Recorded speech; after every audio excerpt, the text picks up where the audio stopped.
Selamat malam teman-teman, selamat datang di Ngoding, Ngobrol Wedding.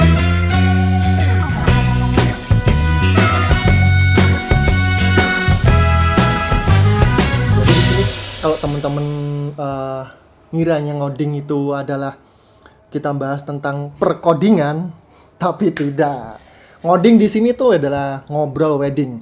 Jadi saya bakalan ngobrol bareng teman-teman yang pastinya mereka juga bekerja di dunia wedding.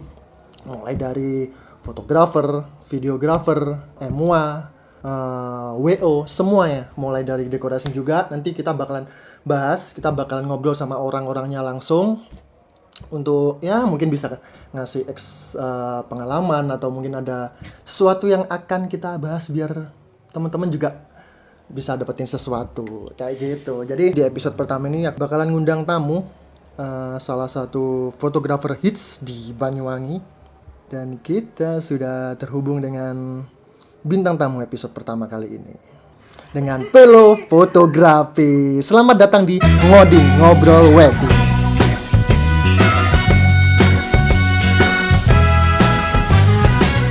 Oke, selamat datang sekali lagi untuk Pelo Fotografi. Selamat datang di Ngoding. Oke, maafkan tadi atas kekeliruan saya karena sinyalnya yang kurang bagus. Sampai aku barusan nyopot server, tak pindah di ruang tengah sak gitu-gitu kabel itu tak temuari. Wah. Ayo lanjut. Oke, ini bukan lanjut, kita balik awal lagi karena tadi juga nggak kerekod. Oke. Tuh hilang semua ini yang tadi gabung ini. Oh tenang, habis ini join lagi, tenang. Yang tadi udah ngilang, boleh merapat lagi. Oke, Fares, halo tuh datang semua tuh. oke datang lagi tuh, ada yang nungguin. Oke, bahas. Mumpung sambil nunggu teman-teman yang tadi balik, kita bahas mulai awal tadi kita ulang. maafkan saya. Oke. Normal apaan? Tadi kita udah ngobrol masalah situasi seperti ini, kita kelimpungan semua nih. Nah, ada ini nggak? Ada apa taktik-taktik buat si Velo Fotografi biar tetap jalan gitu? Kalau trik sih nggak ada. Kalau trik ini nggak ada. Cuman ada baiknya sih. Ada sisi positifnya selama masa pandemi ini. Pandemi ini buat kita jadi tahu sebenarnya market kita itu luas, nggak cuma sekedar teman-teman nggak cuma kita sekedar jualan wedding, foto wedding, tapi sebenarnya follower kita biasanya itu banyak fotografer juga gitu. Makanya kemarin ketika corona muncul itu aku mikir banget gitu, apa yang harus aku lakuin sekarang.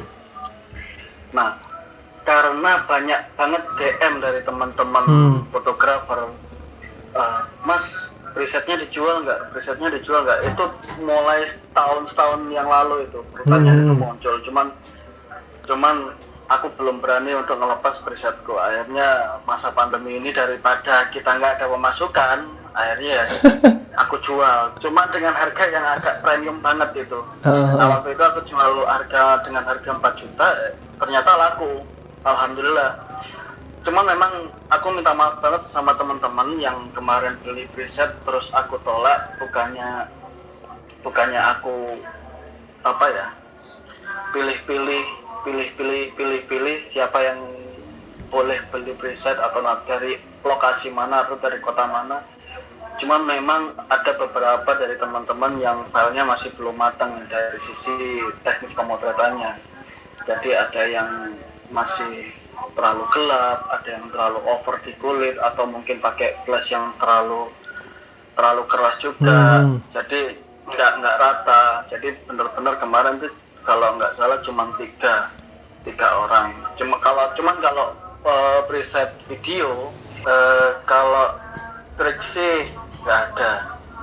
Kalau trik ini nggak ada. Cuman ada baiknya sih, ada sisi positifnya selama masa pandemi ini.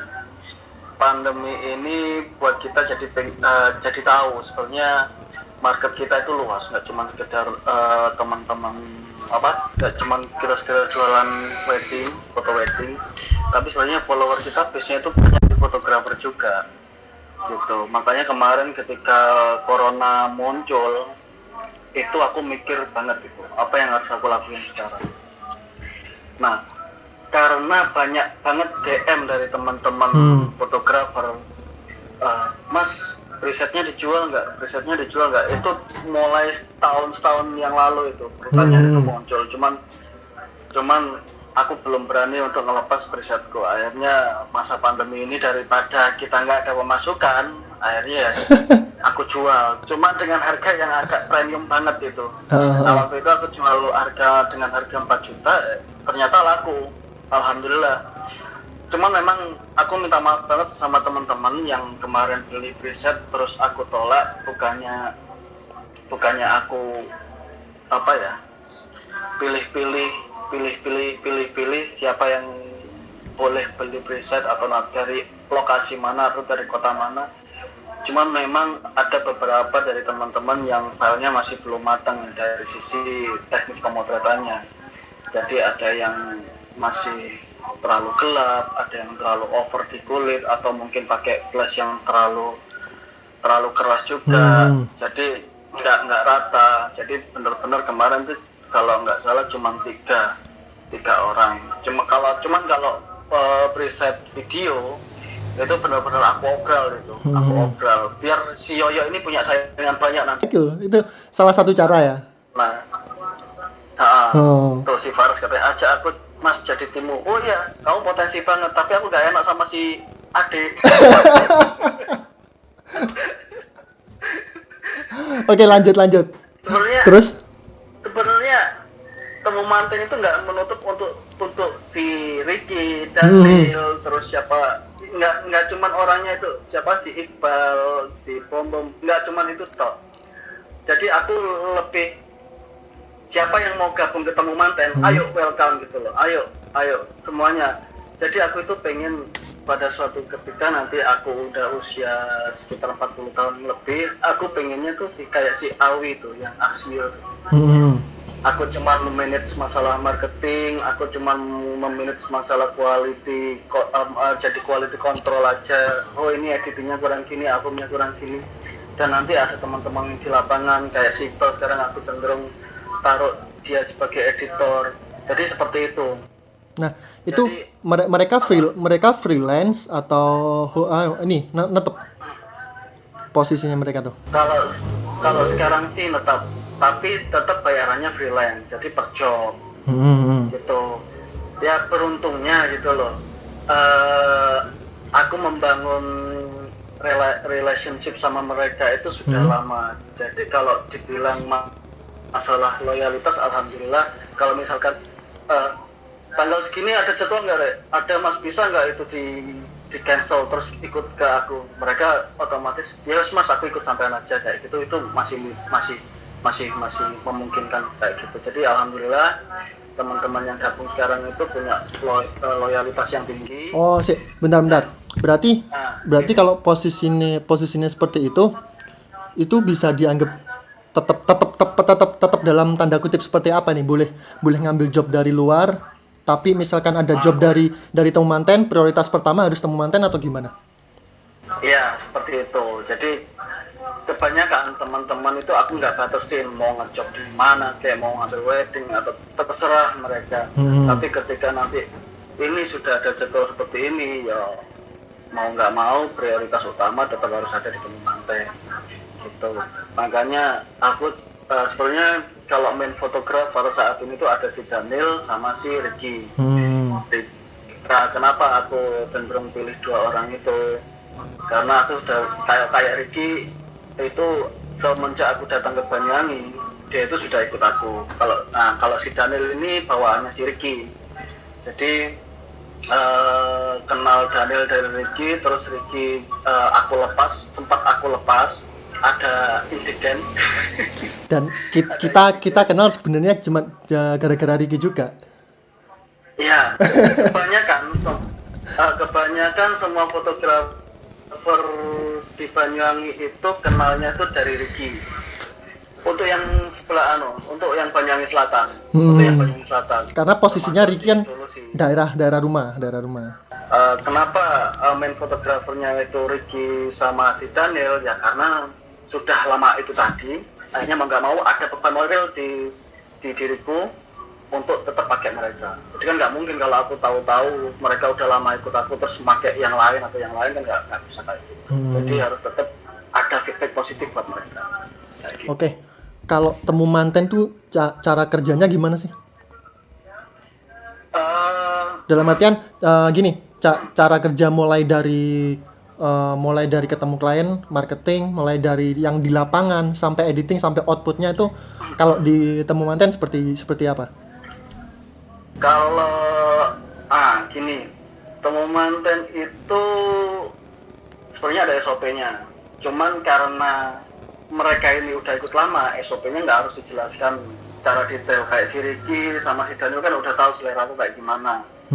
Kayak gitu. Jadi begitu mereka di lapangan, mereka tahu apa yang harus dilakukan, ngambil gambar cincin, sepatu, terus sesi makeup seperti apa, akad seperti apa. Cuman mereka kadang kalau masalah pose, mereka cenderung mas sampein aja yang pose kayak gitu. Terus kalau masalah editing, cenderung aku limpahin semuanya ke Iqbal. Jadi Iqbal aku latih dari nol, bener-bener aku latih dari nol, aku kasih preset, ini preset Iqbal kayak gini, aku minta nanti tonalnya kayak gini, jangan dirubah-rubah kayak gitu. Paling nanti cuman sekedar QC ini shadownya kurang turun, highlightnya kurang naik kayak gitu aja. Termasuk juga masalah penataan album. Kalau album sih alhamdulillah Iqbal udah jago. Jadi ya kalau misalkan ada yang kurang paling foto ini dibuang gitu. Oke, kalau ngetim halo, nyambung nggak aku? Nyambung. Oke. Pelo itu terkenalnya kan bukan tim. Pelo itu ya Pelo fotografi. Dia datang ke lokasi, dia yang motret. Cara ngerubah cara pikir klien untuk saya itu tim. Kalau misalkan tim saya yang berangkat tuh hasilnya juga sama bagusnya itu gimana ngeyakininya dulu. Karena kebanyakan orang gini, kalau kebanyakan orang kan kalau nggak ada Mas Pelo nggak mau difotoin. Itu fenomena yang terjadi lah. Ya, ada yang nggak gitu. Jadi penekanannya itu pada saat kita dealing klien aja. Jadi begitu klien masuk, itu kita tawarin mau fotografernya ini atau saya sendiri. Kalau misalkan saya sendiri itu ada harga khusus. Kalau misalkan anak-anak itu pakai harga normal kayak gitu. Terus juga bisa jadi pada saat klien masuk itu ternyata jadwal udah terisi. Jadi mau nggak mau mereka harus ada optionnya yaitu tadi yang berangkat bukan aku tapi anak-anak kayak gitu. Tapi dengan harga yang berbeda. Ya, tetap harganya beda. Berarti di temu manten berarti ada level-levelnya gitu berarti? Atau gimana? Ada kecenderungan bahwa si klien itu pasti pengennya pakai fotografer si A, ya kan? Nah, karena ada satu hal misalkan kayak job yang udah terisi, tanggal itu sudah ada yang booking, maka mau nggak mau optionnya adalah pakai fotografer si B. Nah, untuk menghindari kekecewaan si klien karena pakai fotografer itu secara otomatis saya harus mengurangi harga kayak gitu biar nanti si klien itu nggak merasa kecewa banget gitu. Apapun juga diakalin aku mesti triknya kayak gini. Oke lah mbak, nanti misalkan yang berangkat Rinci atau Daniel kayak gitu, nanti aku datang pada saat sela-sela sesi pose, nanti aku fotoin sendiri kayak gitu bisa. Berarti tergantung kita negosiasi ke kliennya seperti apa berarti ya? Ya, tetap speak klien itu di awal itu penting. Jadi kesan pertama itu adalah ada di chat WA-mu. Gitu. Karena kalau di Jakarta atau di kota-kota besar itu pasti ada meeting klien. Nah, itu nanti adalah sesi penentuan mau pakai kamu atau enggak gitu. Kalau di Banyuwangi meeting klien nggak perlu sih ya. mungkin paling setelah dia dapat vendor banyak terus di hire sama lain, itu pun ternyata ayo ketemu ya buat lihat albumnya kayak gini. Kalau dibanding kan enggak, mereka sudah tahu karya kita, sudah tahu nama kita, secara trust itu sudah dapat, jadi ya nggak perlu. Makanya chat WA, public speaking kita, cara kita membangun kepercayaan lain itu tergantung pada saat sesi wawancara interview di WA itu tadi. Oke. Nah, sekarang fenomena yang terjadi adalah kebanyakan di lingkungan kita itu banyak teman-teman yang nggak paham antara ngetim atau mereka berdiri sendiri gitu loh. Maksudnya kita kalau pengen gede kan kita harus ngetim tuh. Kita harus ngetim. Nah, tapi fenomena yang terjadi teman-teman itu banyak yang aku melaku dewe iso lopo. Kok duitku kepotong gitu. Padahal cara seperti itu gimana menurut Mas Velo tuh? Nggak bisa. Itu muncul dari diri sendiri. Itu sih karena ego sebenarnya. Nanti ada masanya setiap orang itu selesai dengan sendiri. Kayak aku misalkan, aku cukup lah. Nah kayak gitu. Nah itu juga bisa dijadikan landasan bahwa ada sisi ekonomis. Maksudnya sisi ekonomi, kalau aku ngajak orang dan aku menyediakan vendor, itu secara otomatis fee-nya juga dibagi orang banyak. Jadi lebih baik aku ambil sendiri kayak gitu. Nah ketika nanti mereka sudah tercukupi secara finansial, secara otomatis ya alhamdulillah kayak aku gini lah, aku cukup kayak gitu. Sedangkan aku berpikir juga nggak mungkin juga aku nanti secara terus menerus seperti ini, misalkan umur 40 atau 45 tahun tetap berdiri di depan pelaminan kayak gitu kan nggak mungkin. Jadi aku harus mulai memanage, mulai berpikir ya biar caranya aku nanti ke depan aku sudah nggak ada di depan pelaminan lagi, tapi temu mantan sudah berkibar dan ini bisa menjadi aset untuk bisa jualan dan ini bisa menghidupi teman-teman yang lain. Oke. Mas, kameranya sama ini nopo Mas? Dasi sama gini lho. Nah, ngono. Kesel aku ngene kira. Ya diganjel cek ketok ganteng ngono lho. Lah. Seperti itu. Tapi yang terjadi sekarang adalah teman-teman masih nggak mau dijak ngetim, mungkin apa karena fee-nya kurang atau gimana? Rata-rata. Gini. Ngetim itu juga harus didasari dari sisi ekonomi juga. Selain loyalitas yang terjadi di tim temu manten. Kalau temu manten kan aku selalu bilang, ini saat ini gelap enggak lah, arah-arah sih siap tempur aja kayak gitu. Tapi dari hal selain loyalitas itu tadi, mungkin orang ujuk-ujuk datang ke kita itu tahu-tahu wes aku gabung awakmu, kan nggak mungkin. Pasti ada ada maksud gitu loh. Misalkan maksudnya aku ada kayak Fares gitu ya kan, datang ke aku kan nggak mungkin tahu-tahu datang, pasti minta job. Nah job itu tadi efeknya apa, feedbacknya juga duit kayak gitu ya kan. Makanya kalau teman-teman fotografer berniat banget pengen bikin vendor, itu tadi harus dijadikan landasan juga. Oke. Nah, setelah kita bikin vendor kan kebanyakan teman-teman ada ini, pernah nggak ngalamin misalkan kita bikin vendor tapi ada yang teman yang kita ajak bikin vendor itu dia merasa kok awakmu sing entuk akeh sih, kok aku mek entuk sakmene gitu. Ada yang ngerasa kayak gitu nggak? Soalnya ada beberapa kasus kayak gitu. Ada pasti. Dulu juga aku pernah merasakan. Gini, kalau bikin vendornya itu barengan, maka hasil dari keuntungan harus dibagi rata. Tapi kalau misalkan aku yang punya vendor, kan nggak mungkin juga aku dapat Ricky dapat fee yang sama kayak aku. Kok enak kan gitu. Yang marketing aku sendiri, yang QC aku sendiri. Nah itu jadi patokan dasar. Nah nanti dari semua hasil dealing di awal dengan teman timmu itu dijadikan SOP. SOP itu standar operational procedure. Jadi ada ADART-nya. Misalkan ini dapat segini, ini dapatnya cuman job freelance toh, bayarannya sekedar freelance, ini bayarannya cuma sebagai editor toh, kayak gitu. Jadi nggak bisa nanti si ini iri atau gimana. Nah kalau misalkan nanti ada yang iri, nanti akan timbul seleksi alam sendiri. Secara otomatis mereka pasti keluar sendiri, bikin vendor sendiri kayak gitu. Itu udah hal yang biasa, jadi nggak usah khawatir. Nanti akan muncul tim-tim yang baru yang ingin gabung dengan kalian gitu. Kalau misalkan nanti teman-teman bikin sendiri dengan namamu sendiri, nanti hal yang harus dilakukan adalah membangun brand image gitu. Jadi hal yang harus pertama dilakukan sebenarnya sih ini ya, kayak orang jualan pisang goreng.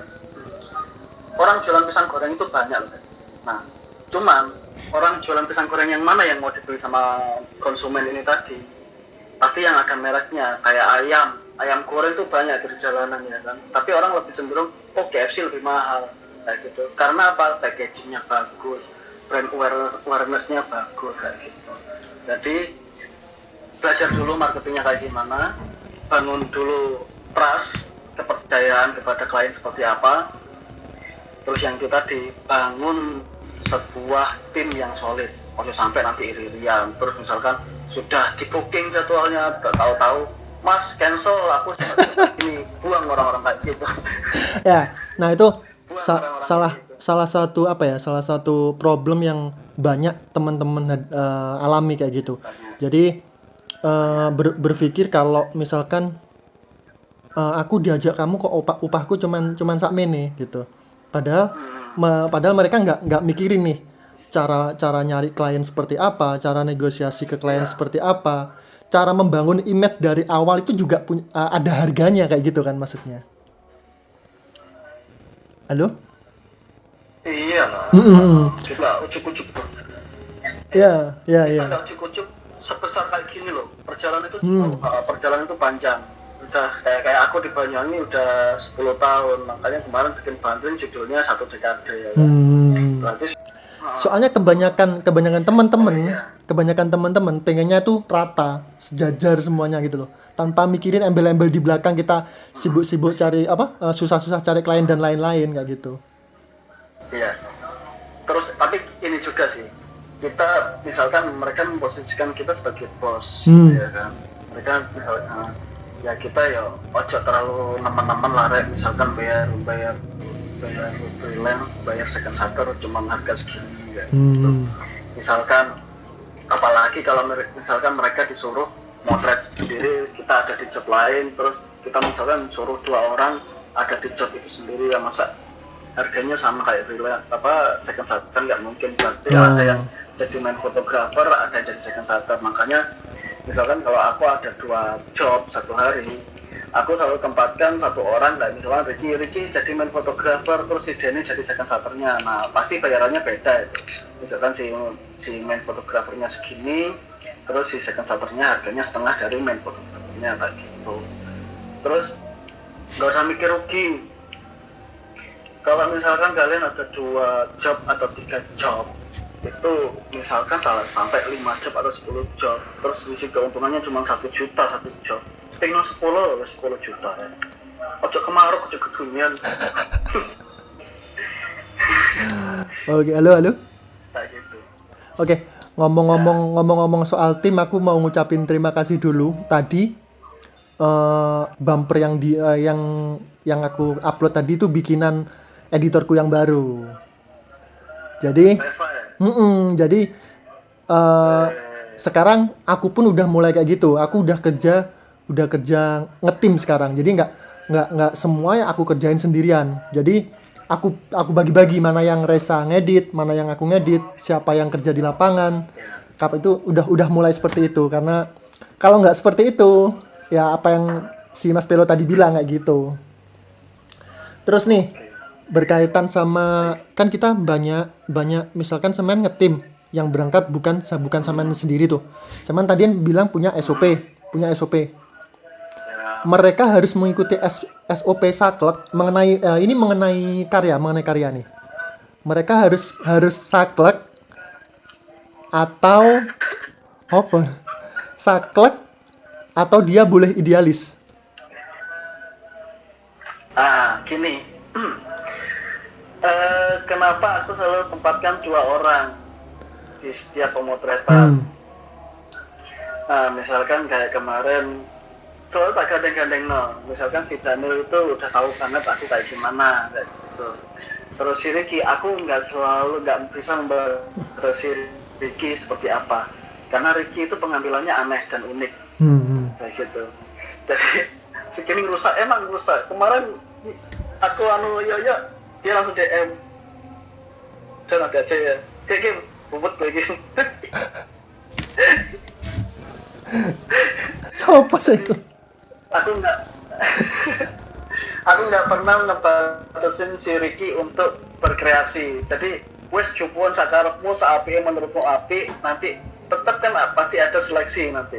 Dan kebanyakan aku selalu kembaliin ke klien untuk masalah pemilihan foto. Jadi kalau misalkan ada gambar yang kurang sesuai sama si klien, ya tetap ada pilihannya hasil jepretannya si Daniel kayak gitu. Jadi harus imbang ya, kapan kita pengen ngikutin pengen idealis atau untuk kebutuhan si klien kayak gitu atau gimana? Ya itu tadi gini, kalau kita terlalu menekan kreativitas seseorang, sama aja kita itu menekan dia supaya ngikutin kita motret gitu. Sedangkan kalau terlalu ditekan kayak gitu, dia nggak akan mikir bebas. Nah, orang seniman itu kalau ditekan itu elek, pasti jatuhnya pasti jelek. Makanya udah bebasin aja dia mau motret kayak gimana, mau ngambil dengan apa yang tadi lepas, istilahnya freelance itu tadi kayak gitu. Makanya aku selalu bebasin. Terus mau motret nggak pakai flash selama itu masih terang juga tetap bebas kayak gitu. Oke, Pelo kan punya tim, punya fotografer, si A, si B, si C. Nah, mereka kan punya idealis sendiri-sendiri tuh.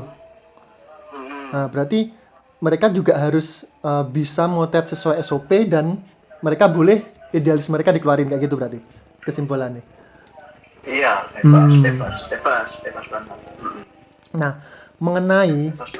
mengenai idealis atau karya yang bisa dijual, pilih mana, lebih penting mana? Lebih penting kita idealis kita keluarkan untuk dijual atau ngikutin tren biar bisa laku?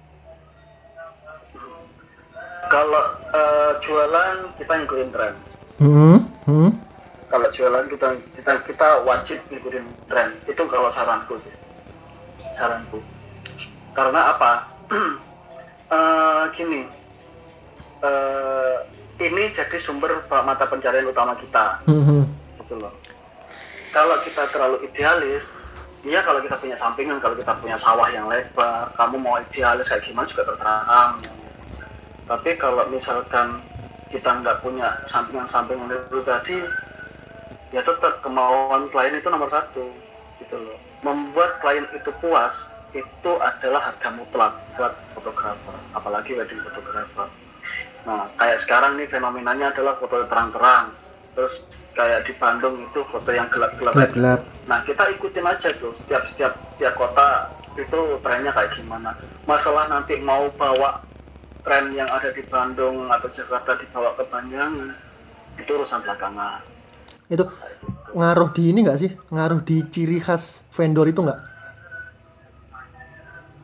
Gini, style itu dibangun sejak awal kalian berdiri, gitu.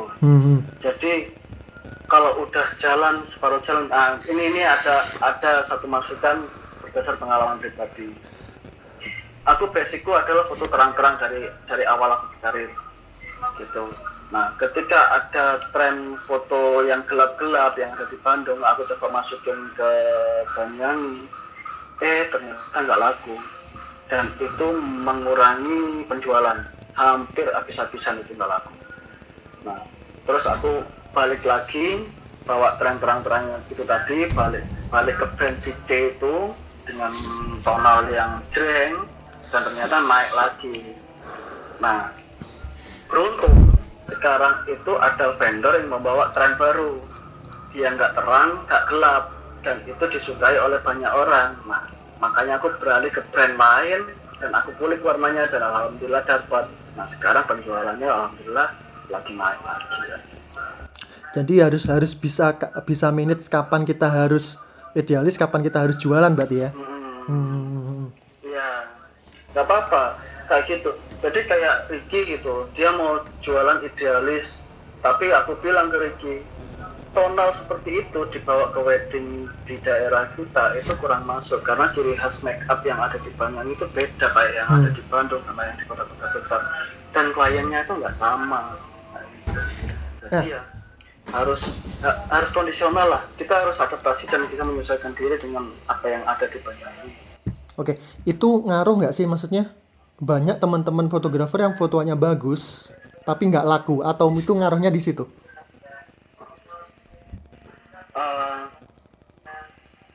Gini, kalau ada fotografer fotonya bagus tapi nggak laku, balik lagi marketingnya yang kurang gitu, cara jualannya yang salah gitu. Makanya aku bilang tadi, orang jualan ayam goreng itu banyak kayak gitu, tapi orang mau pilih pisang goreng yang ayam goreng yang mana yang mau dibeli itu ada di brand awareness-nya kayak gitu.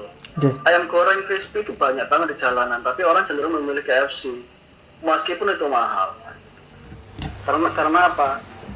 Satu, dari sisi prestis dapat ya kan.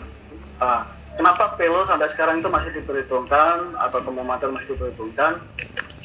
Karena ada sisi kebanggaan, aku di foto Pelo gitu ya kan, karena ada beberapa konsumen itu nggak mau gitu loh, aku nggak mau fotonya murah gitu. Nah, orang-orang kayak gitu yang kita manfaatin. ya Iya kan, kayak gitu.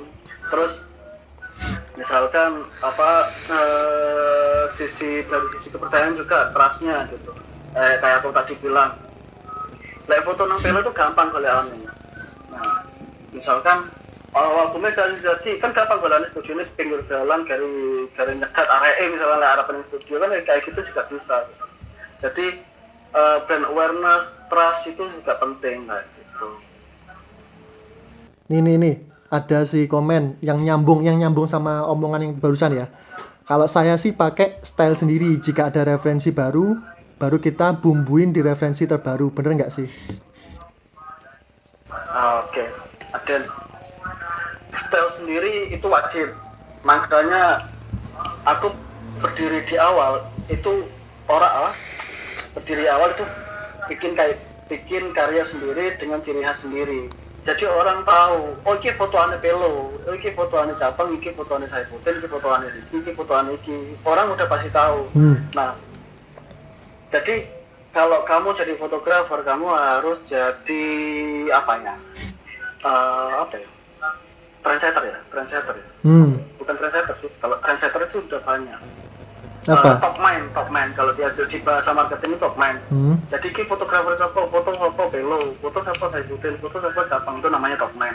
Nah, masalah pengikut di bawahnya itu namanya paritas namanya.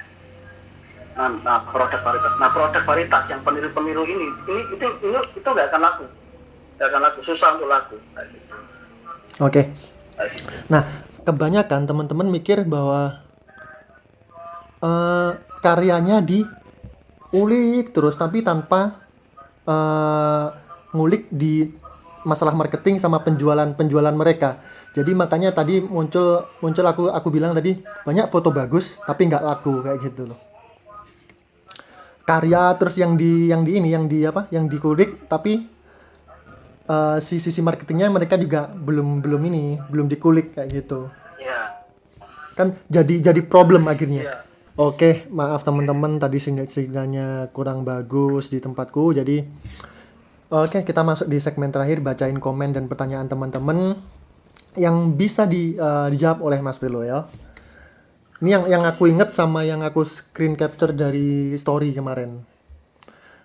Tadi ada pertanyaan dari Mas Widam kalau nggak salah tadi. Mana yang lebih penting, ngikutin tren atau idealis? Yang lebih penting yang mana? Tren atau idealis?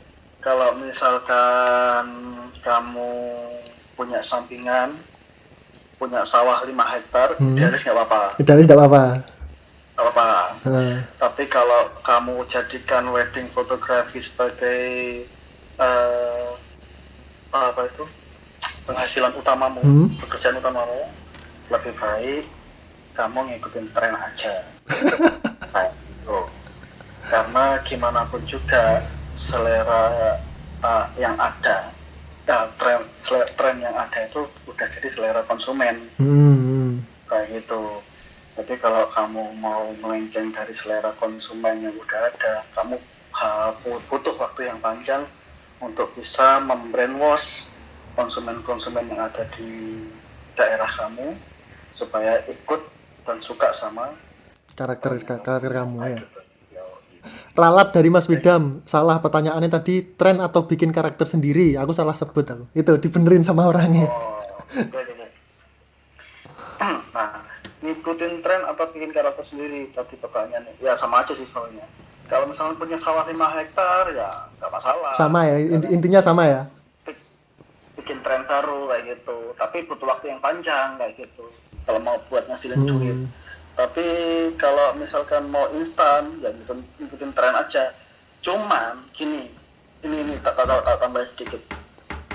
Ada kalau misalkan kita ada patokan tren kayak gini, kayak gitu. Ini udah laku, tak misalkan di kota Jember, Surabaya atau Banyuwangi gitu.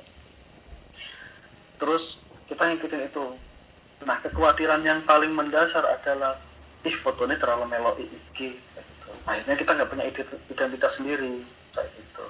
Nah, itu harus diakalin seperti apa. Oke, sudah dijawab. Ya. Pertanyaan berikutnya. Dari Tigor Tropis. Tigor ini bukan orang deket-deket sini kayak ini. Tigor Tropis. Saat waktu mepet suruh ganti baju sama rias, pose andalan Mas Belo seperti apa? Pose andalan. Ini udah umum. Madep jendela, pegang gorden. Ya gimana? Coba diperagain kalau bisa. Ya apa sih? Maksudnya seperti apa maksudnya? Loh. Biar paham maksudnya seperti apa. Semua lah, itu model lah. Next pertanyaan berikutnya. Oke, dari friendly_b, bagaimana pekerja di industri kreatif menemukan alternatif pekerjaan lain yang sesuai? Mungkin yang dimaksud pekerjaan lain selain motret, tapi yang sesuai dengan kita juga. Pekerjaan alternatif. Gini, ini pengalaman pribadi juga. Masa pandemi ini bikin semua orang berpikir belajar untuk mendapatkan penghasilan selain dari wedding, karena kita ya udah tahu semuanya kita udah nggak ada wedding, terus juga nggak ada apalagi pas bulan puasa gini ya, cari uang dari mana kalau nggak ada wedding. Nah, sekarang itu aku kembali lagi ke diri aku sendiri. Aku adalah seorang fotografer, saya punya kamera, saya punya alat untuk menghasilkan gambar yang bagus kayak gitu. Nah, kita cari objek yang bisa kita jual, kayak misalkan istriku itu bisa masak, terus masakannya boleh dikategorikan enak lah. Nah, aku mau ngasih masukan ke istriku, gimana kalau misalkan kita jualan makanan, nanti aku foto, kita sebar di sosmed, kita bikin Instagram kayak gitu. Nah, itu juga jadi solusi buat teman-teman. Kalau misalkan foto weddingnya nggak laku, tapi kalian punya kamera, cari aja sesuatu yang bisa dijual kayak gitu. Beda ceritanya dengan orang-orang yang nggak bisa motret. Mereka susah payah loh untuk nyari bahan untuk marketing mereka. Gimana pun juga motret pakai HP dengan motret pakai kamera dan masih beda hasilnya. Makanya menjadi sebuah keberuntungan sendiri buat teman-teman fotografer kalau misalkan kalian bisa menjual barang yang kalian punya sendiri kayak gitu. Oke, pertanyaan berikutnya dari Fatonirio. Upgrade alat dulu atau upgrade skill dulu? Skill lah. Kayak Darwis Triadi bilang Mas, bukan seberapa mahal. kamera. Hilang sisi gambarnya. Iya. Kayak Darwis Triadi bilang, bukan seberapa mahal kameramu, tapi seberapa besar, seberapa pandai kamu memahami cahaya. Nah, gitu. Jadi foto itu tentang cahaya, bukan tentang kamera. Jadi pahami cahaya seperti apa. Kalau kamu sudah paham cahaya kayak gimana, walaupun kamu terdewi, udah pasti bagus. Nah, gitu. Oke, pertanyaan terakhir sebelum kita tutup segmen ini, ya kan? Pelo pakai skincare apa? Kok glowing sekali? Dari Ricky Bian. Oh iya, itu ini penyiar radionya ini Belambangan FM. Kamu jancuk, Le. Ini pakai masker lumpur yang ada di sawah sebelah rumah. Oke, terima kasih udah jadi bintang tamu di episode pertama ngoding kali ini. Meskipun sinyalku yang buruk banget ini. Maaf atas kendalanya. Mungkin kita harus ketemu lagi. Nanti aku pas pulang ke Bonyain kita harus live langsung. Kita live gini juga live ngobrolnya. Oke? Iya, pas wedding yang lebih enak. Oh jangan, berisik. Kita nggak bisa konsentrasi kalau wedding. Pakai headset, coy. Oke, terima kasih. Sampai jumpa. Selamat datang. Sampai jumpa lagi. Sampai jumpa lagi. Yo. Oke, barusan sharing-sharing atau ngobrol-ngobrol bareng dengan Pelo Fotografi. Masih banyak teman-teman yang lain yang pengen aku ajak ngobrol. Nanti ada WO, fotografer, videografer, masih banyak lagi. Jadi tungguin episode berikutnya di Ngoding Ngobrol Wedding.